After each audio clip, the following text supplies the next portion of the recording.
جو دھوکہ دیا تھا اور مسلمانوں کے ساتھ اتحاد ہوتے ہوئے پھر اس کی مخالفت کی تھی، تو ان کے ساتھ معاملے کو حل کرنا تھا اور آپ نے ایک لشکر بھیجا۔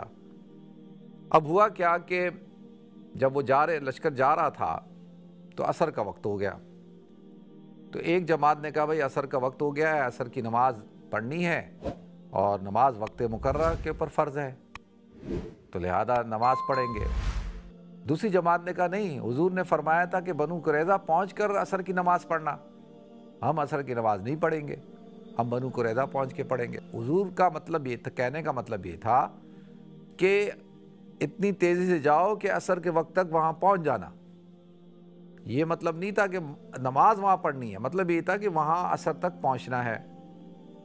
تو انہوں نے حضور اکرم صلی اللہ علیہ وسلم کا جو قول تھا آپ کے حکم کا، ایک حکمی معنی لیا کہ نہیں، مقصد یہ تھا کہنے کا کہ وہی عصر تک پہنچنا ہے۔ دوسری جماعت نے کہا نہیں، ظاہری معنی لیا، حقیقی معنی کہ بھائی حضور نے کہا تھا کہ عصر کی نماز وہاں پہنچ کر پڑھنا، تو جب حضور نے کہا تھا وہاں پہنچ کے پڑھنا تو ہم وہاں پہنچ کے پڑھیں گے، چاہے وہ قضا ہی کیوں نہ ہو جائے۔ تو لہذا جب معاملہ آدھی جماعت نے پڑھ لیا، آدھی جماعت نے وہاں جا کے پڑھی، واپس آئے، واپس آ کر حضور اکرم صلی اللہ علیہ وسلم کو یہ پورا واقعہ بیان کیا گیا کہ اس طرح سے کچھ نے ایسے کیا، کچھ نے ویسے کیا۔ تو حضور اکرم صلی اللہ علیہ وسلم نے فرمایا کہ دونوں نے ٹھیک کیا، دونوں نے ٹھیک کیا، جنہوں نے راستے میں پڑھی انہوں نے بھی ٹھیک کیا، جنہوں نے وہاں پہنچ کر پڑھی انہوں نے بھی ٹھیک کیا، جنہوں نے ظاہری معنی پہ عمل کیا انہوں نے بھی ٹھیک کیا، جنہوں نے باطنی معنی پہ عمل کیا انہوں نے بھی ٹھیک کیا۔ اب دیکھیں کہ حضور دونوں کے فعل کو کہہ رہے ہیں کہ تم دونوں نے ٹھیک کیا، وہ یہ نہیں کہہ رہے کہ بھئی جنہوں نے جو ہے وہ راستے میں پڑھ لی انہوں نے غلط کیا، یا یہ نہیں کہہ رہے کہ جنہوں نے بنو قریظہ جا کے پڑھی انہوں نے غلط کیا، آپ نے کہا دونوں نے ٹھیک کیا۔ تو اس سے علماء نے اخذ کیا، فقہاء کرام نے، کہ کیا ہوتا ہے کہ یہ ایک فروعی بات تھی، اب اختلاف ہوا۔ اختلاف کس بات میں ہو رہا ہے کہ ایک کہہ رہے ہیں کہ حضور نے کہا وہاں پڑھو، وہ ظاہری معنی لے رہے ہیں، دوسرے کہہ رہے ہیں نہیں، اب نماز پڑھنا فرض ہے، وقت پہ پڑھنا فرض ہے، نماز قضا ہو جائے گی۔ اب دیکھیں دو گروپ ہیں، دونوں صحابہ کرام ہیں، حضور کی موجودگی، حضور موجود ہیں۔ ویسے دیکھیں عام طور پر جب بھی کوئی حضور اکرم صلی اللہ علیہ وسلم کے زمانے کے اندر کوئی مسئلہ درپیش ہوتا، کوئی سوال پوچھنا ہوتا تھا، تو ڈائریکٹ حضور اکرم صلی اللہ علیہ وسلم سے پوچھ لیا جاتا تھا۔ عام طور پہ آج کل لوگ کیا کہتے ہیں نا، دیکھیں حضور کے زمانے میں، یعنی یہ ایک بیچارے جو سادہ لوگ ہوتے ہیں، ینگ بچے، ان کو کیا کہہ کے ان کی برین واشنگ کی جاتی ہے کہ بھئی حضور کے زمانے میں تو کوئی حنفی نہیں تھا، کوئی شافی نہیں تھا، کوئی مالکی نہیں تھا، جب حضور کے زمانے میں نہیں تھا تو یہ اب کہاں سے آ گئے؟ اچھا پھر حضور کے زمانے میں تو کوئی امام نہیں تھا، تو بھئی جواب اس کا یہ ہے کہ حضور اکرم صلی اللہ علیہ وسلم کے زمانے میں تو آپ خود موجود تھے، تو آپ کی موجودگی میں کون امام ہو سکتا ہے؟ آپ کی موجودگی میں کوئی آپ سے بڑا امام کوئی ہو سکتا ہے؟ تو لہذا جب بھی کوئی مسئلہ پیش آتا تھا تو وہ تو ڈائریکٹ حضور اکرم صلی اللہ علیہ وسلم سے سوال کیا جاتا تھا، اور حضور اکرم صلی اللہ علیہ وسلم اس کا جواب دیتے تھے، جس کو قرآن کہتا ہے ما آتاکم الرسول فخذوہ وما نہاکم عنہ فانتہوا، کہ جو تمہارے رسول تمہیں حکم دیں تم اس کو لے لو، جن چیزوں سے وہ تمہیں منع کریں ان چیزوں سے رک جاؤ۔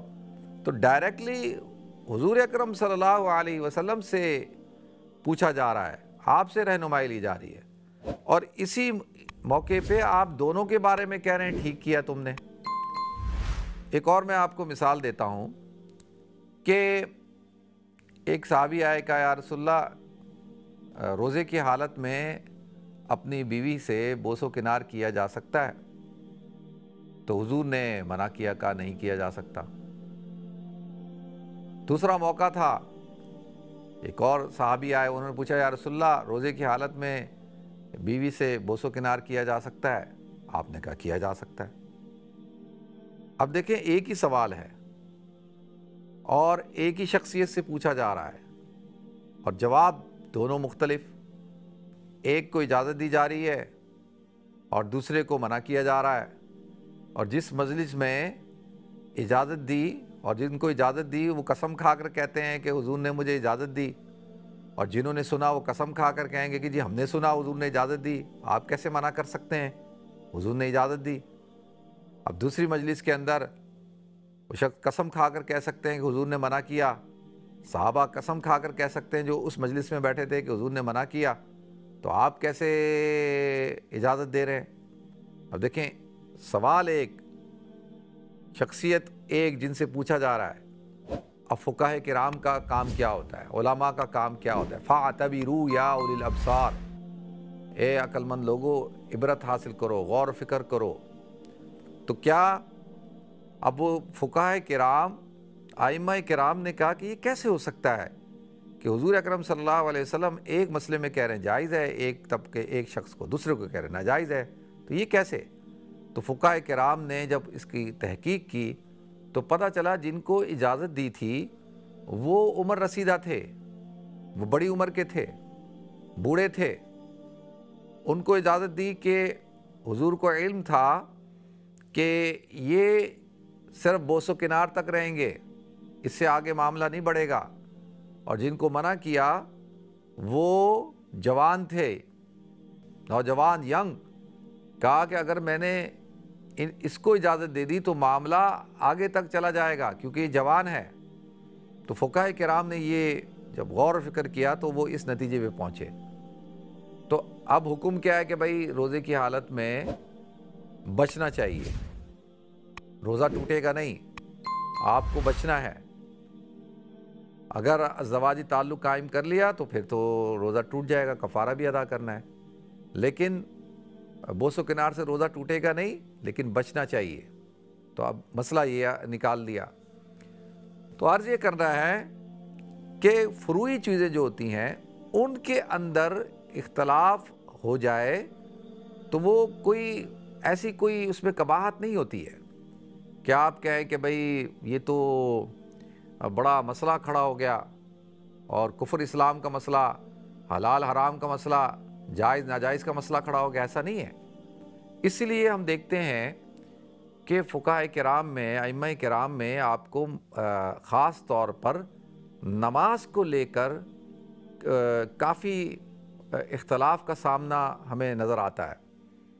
حج میں نظر نہیں آتا۔ اب دیکھیں، سوال یہ اٹھتا ہے حج میں نظر نہیں آتا، پھر اس کے ساتھ جو ہے وہ اس میں نظر نہیں آتا کہ آپ روزے میں نظر نہیں آتا، اور اس میں نظر نہیں آتا، زکوٰۃ پہ نظر نہیں آتا، اس میں نظر آتا ہے۔ کس کے اندر؟ نماز کے اندر نظر آتا ہے۔ اور نماز کے اندر بھی جیسے میں نے عرض کیا کہ فروعی اختلاف ہوگا۔ عام طور پر آج ظہر کی نماز میں نے پڑھائی، ظہر کی نماز پڑھا کے میں فارغ ہوا تو ایک نوجوان میرے پاس آیا، مجھ سے کہتا ہے مجھے آپ سے ایک سوال پوچھنا ہے۔ تو میں نے کہا جی کیا سوال ہے؟ کہتا سوال یہ ہے کہ تیسری اور چوتھی رکعت ہے، اس کے اندر آپ نے قیام بہت مختصر کیا، اور قیام مختصر کر کے آپ نے وہ رکعت جو تھی وہ شارٹ تھی، تو میں سورہ فاتحہ نہیں پڑھ سکا۔ بالکل نوجوان، میرے خیال میں 22-23 سال عمر ہوگی۔ تو میں مسکرانے لگ گیا، تو میں نے اس کو کہا کہ پھر بھی تمہاری نماز ہو گئی ہے، تم ٹینشن مت لو، تم فکر مت کرو، تمہاری نماز ہو گئی ہے۔ تو وہ کہتا نہیں میری نماز نہیں ہوئی ہے۔ اچھا، میں نے اس کو کہا کہ تمہاری نماز ہو گئی ہے، من کان لہ امام فقراۃ الامام قراۃ لہ، کہ حضور نے فرمایا کہ جو تمہارا امام ہو اس کی قرات، امام کی قرات مقتدی کی قرات کے لیے کافی ہے۔ جب میں نے پڑھ لی تو تمہاری ہو گئی ہے، تمہیں پڑھنے کی ضرورت نہیں ہے۔ تو اچھا، اب یہ بات ہو گئی، اس کو جواب دے دیا، وہ چلا گیا۔ اب سوال یہ ہے کہ یہ جو لا صلاۃ الا بفاتحۃ الکتاب، کہ نماز نہیں ہوتی مگر سورہ فاتحہ کے پڑھنے سے، فاتحہ کے بغیر نماز نہیں ہوگی، تو اس کے اندر جو احکام ہیں یہ تو فقہاء کرام علماء کا کام ہے نا. ہمارے نزدیک احناف کے نزدیک اس کا مطلب یہ ہے کہ جب تک سورہ فاتحہ نہیں پڑھی جائے گی نماز نہیں ہوگی. اب اس میں کہیں یہ نہیں لکھا کہ مقتدی ہے، امام ہے، مطلقاً صلاۃ کا تذکرہ کیا گیا. اور ہم من کان لہ امام فقرات الامام قرات لہ، جس کا امام ہو اس کی قرات مقتدی کی قرات کے لیے کافی ہے. اس کے تحت جب امام نے قرات کر لی تو مقتدی کی قرات ہو گئی، وہ اس کے تابع ہے. اور جب اس کے تابع ہے تو جب امام نے قرات کر لی تو مقتدی کی قرات ہو گئی. تو اس طرح امام نے جب سورہ فاتحہ پڑھ لی تو بھائی مقتدی کی بھی ہو گئی. تو اس میں ایسی ٹینشن کی کیا بات ہے بھائی؟ چلو آپ نے 2 3 سیکنڈ 4 سیکنڈ آپ نے رک کے پوری پڑھ لی تو اس میں کیا ہے؟ اب سوال یہ ہے کہ یہ ایک فروعی اختلاف ہے، یہ کوئی اصولی اختلاف نہیں ہے. تو یہ ایسا نہ ہو کہ بھائی لوگ کہیں کہ بھائی اب تو آپ کی نماز ہی نہیں ہوئی ہے. تو گزارش یہ کرنی ہے، عرض یہ کرنی ہے آپ حضرات سے کہ فروعی اختلاف جو ہوتا ہے وہ علمی اختلاف ہوتا ہے، اور وہ اولیٰ اور غیر اولیٰ کا اختلاف ہوتا ہے، افضل اور غیر افضل کا اختلاف ہوتا ہے. وہ جائز ناجائز کا اختلاف نہیں ہوتا، ہونے نہ ہونے کا اختلاف نہیں ہوتا. تو اس کے اندر جو ہے وہ ضرورت نہیں ہے کہ آپ اتنا بڑا مسئلہ کھڑا کریں کہ نماز کے فوراً بعد جا کے امام کو پکڑ لیں اور بس اس کو کہیں کہ تم نے یوں کیوں کیا، میں نے ایسے کرنا تھا. یہ اس سے پتہ چلتا ہے کہ ابھی بھی جو کچھ اسکول آف تھاٹ کے ہمارے جو لوگ ہیں، جو ینگسٹرز ہیں خاص طور پہ، ان کو ابھی بھی تربیت کی ضرورت ہے اور غور و فکر کی ضرورت ہے، سمجھنے کی ضرورت ہے. تو اب ہم نے یہ جو علمی اختلاف ہے اس کو اختلاف کی حد تک رکھنا ہے. اور یہ اصولی بات ہے کہ انسان جو ہوتے ہیں ان کی عقلیں الگ ہوتی ہیں، ان کی سمجھ الگ ہوتی ہے، اور پھر ان کا جو مسائل کو اخذ کرنے کا طریقہ کار ہوتا ہے وہ بھی الگ ہو سکتا ہے. لیکن بنیادی طور پر کتاب اللہ اور سنت رسول، اس کو آپ نے پکڑ کے رکھنا ہے اور اس سے آپ نے نہیں ہٹنا. آپ کے نزدیک پڑھنا سنت، ہمارے نزدیک نہ پڑھنا سنت. آپ کے نزدیک مقتدی بھی پڑھے گا، ہمارے نزدیک مقتدی نہیں پڑھے گا. کوئی بات نہیں، آپ پڑھیں. جو نہیں پڑھ رہا اس کو وہ اپنے اس کو. تو اس میں کیا ہوتا ہے کہ پھر معاملہ افہام و تفہیم سے حل ہوتا ہے، سوسائٹی کے اندر ہم آہنگی ہوتی ہے، اور لوگوں کے درمیان ان فروعی چیزوں کی بنیاد پر مسائل کھڑے نہیں ہوتے. آپ حضرات کہیں گے کہ یار تو بہت چھوٹی بات ہے، فروعی بات ہے، تو اس میں اگر ہو بھی گئے تو کیا؟ نہیں. جب آپ اختلاف کا بیج بونا شروع کر دیتے ہیں اس بنیاد پر کہ میں ٹھیک ہوں آپ غلط ہیں، تو یہ پھر چھوٹی بات نہیں ہوتی، پھر وہ آہستہ آہستہ آہستہ آہستہ وہ بڑی بات بن جاتی ہے. پھر جو ہے وہ کفر اسلام کا مسئلہ کھڑا ہو جاتا ہے، کیونکہ جو سامنے والا جو آپ کا جو شاگرد ہے وہ تو ابھی اس کے پاس تو پورا علم نہیں ہے.